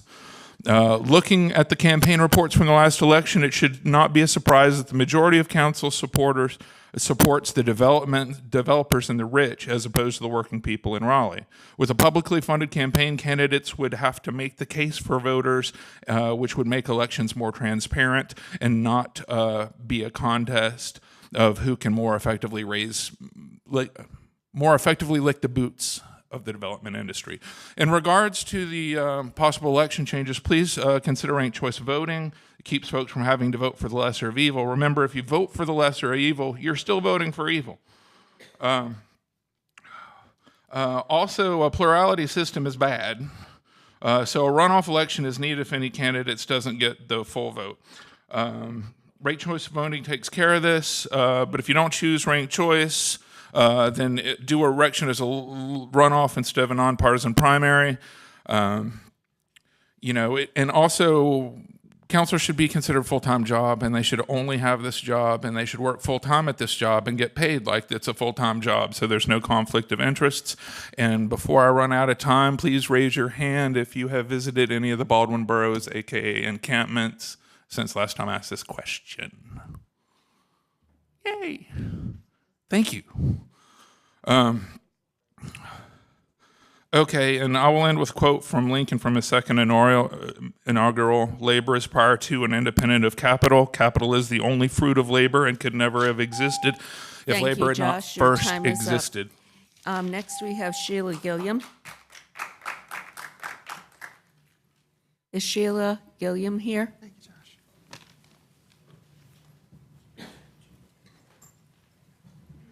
Okay. Cole McMullen.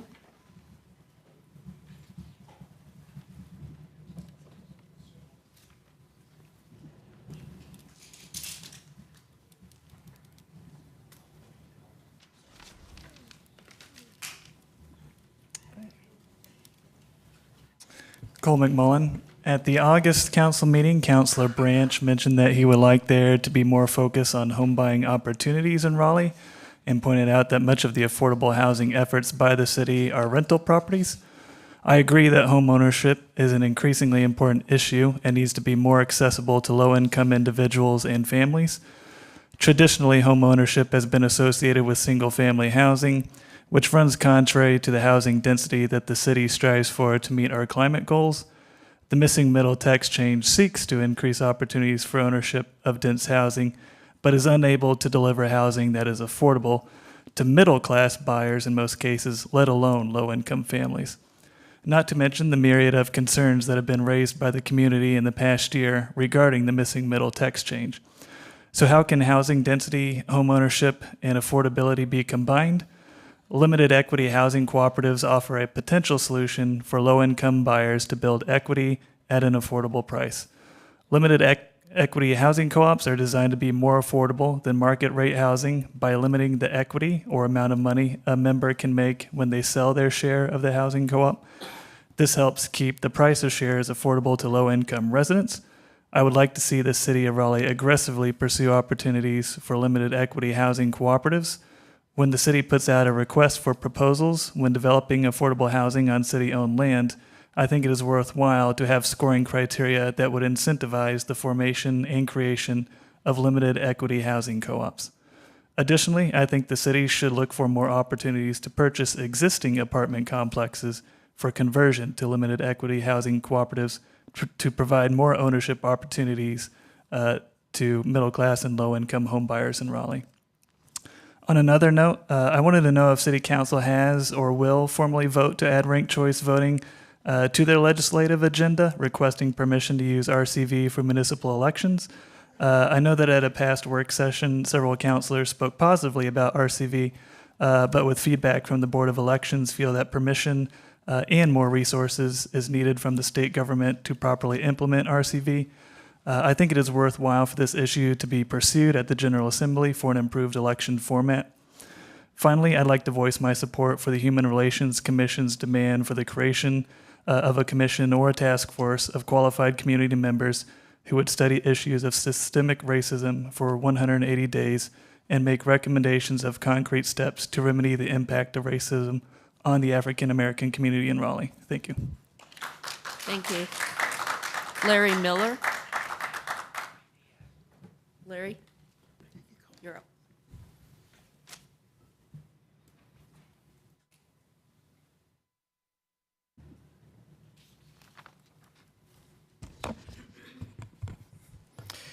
Good evening, Mayor and City Council members. My name is Larry Miller. I live at 510 Glenwood, and I'm president of the Glenwood South Neighborhood Collaborative. I want to take this opportunity on behalf of the Glenwood South neighborhood to express our gratitude for the increased police presence on Glenwood Avenue the past 4 weekends. It has made a world of difference. Too often you hear the complaints from residents, but I want to compliment you when you get something right. And in particular, I want to thank Chief Patterson for organizing and providing the resources for this. RPD has been blocking traffic on Glenwood Avenue on Friday and Saturday nights, starting about 10 o'clock to closing.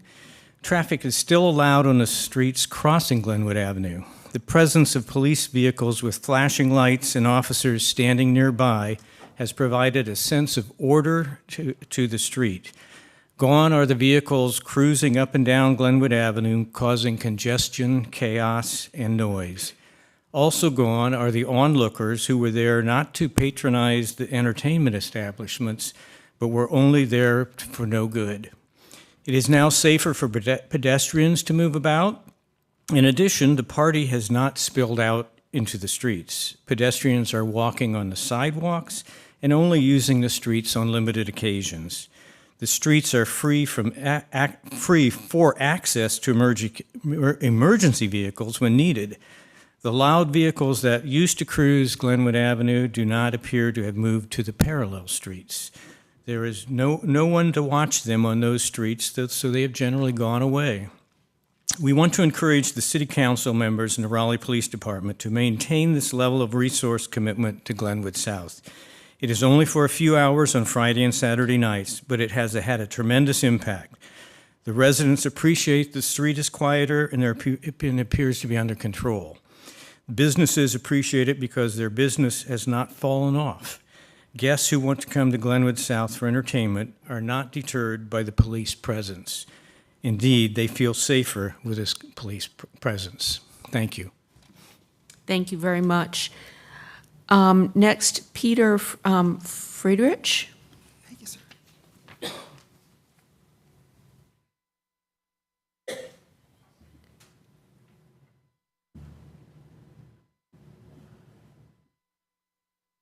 Is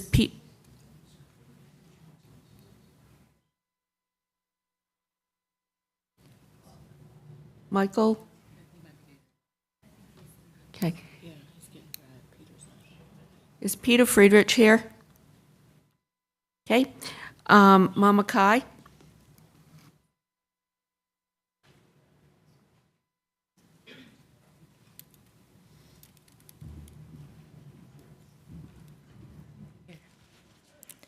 Good evening, everyone. It's another amazing day in paradise. I know it's been a long day, and there have been some heavy topics that have been brought to the forefront. And you know that I'm going to always bring it back to brain development, nervous system regulation, trauma, and nutrition. And so I'm not here really to ask anything of you, because there's already been a lot that has been brought to the table. But that's not true. I'm going to be sending an email because there's a young man by the name of Tavarius Felton. He's actually a professor, and he currently is working at 3 different universities. He is coming out with a book series called TB's Adventures, and it's helping children it's a picture book that's designed to help children learn about mental health. The big problems that we're having right now is based on the lack of decision making that City Council would have made 10 to 15 years ago in investing in the most vulnerable members of our society, which are children ages birth to 3, birth to 5, birth to 7 or 8 in that early childhood education realm. And so as you sit here, I know, Jonathan, that you had attended the conference on early childhood education, and I haven't seen anything happening. And what I feel is going to happen is that things are just going to get worse, and it's actually going to be under your watch, because if you don't begin to make decisions that support families of young children, you will see that behavior manifest in the world. There's a direct correlation between gun violence or the pipeline to prison for children who are experiencing ACEs in their early childhood education years. There is also a direct correlation to adult mental illness. That children are on the road to that. I serve on the homelessness task force, and they have already stated from the very first meeting that they are not interested in eliminating homelessness. They're not interested in putting in housing. That's not what the focus of that is. And they just came out with a new name, which is a joke to me, because if you're not actually talking about housing stability, how dare you use that name, and how dare you steal the name coalition when I presented a presentation about creating a coalition for compassionate housing, and you rejected it. I never heard anything back from the request that I had made, including a stipend for my service, because I'm sitting up there with executive directors of organizations and I'm not getting paid for my service, but they are. And I'm supposed to be there as living expertise, not lived, but living expertise as far as being unhoused is concerned. And I have had no respect being given to me as I sit on that task force. And so I am going to send you some information about that book. That series that's coming out, Professor Tavarius Felton. I hope you guys will look at it. And then the other thing I'm going to send is some information from one of our local architecture firms. Isabella spoke at the last meeting. We met at an in situ event. They had a cohort of students that made plans for different projects in Raleigh that I hope you'll look at. So I'll be sending those in emails. Thank you. Thank you. Next, we have Shane Collins.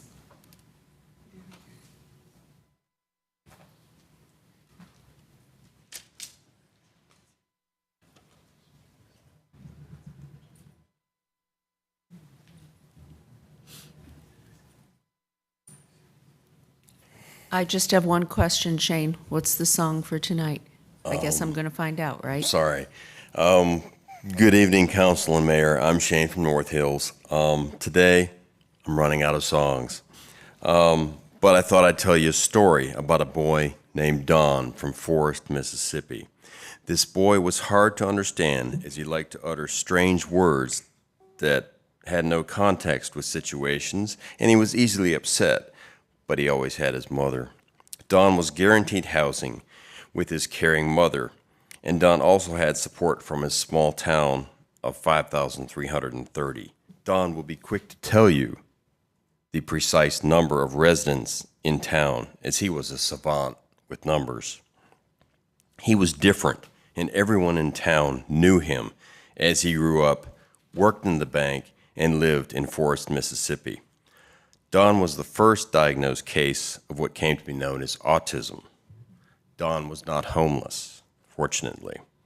Raleigh has a large homeless population who all need care, compassion, and a place to live. As Raleigh has gained residents and popularity, our housing affordability has become an elusive dream. I commend Raleigh for increasing housing, but seek truly affordable housing and care for average lower-income residents.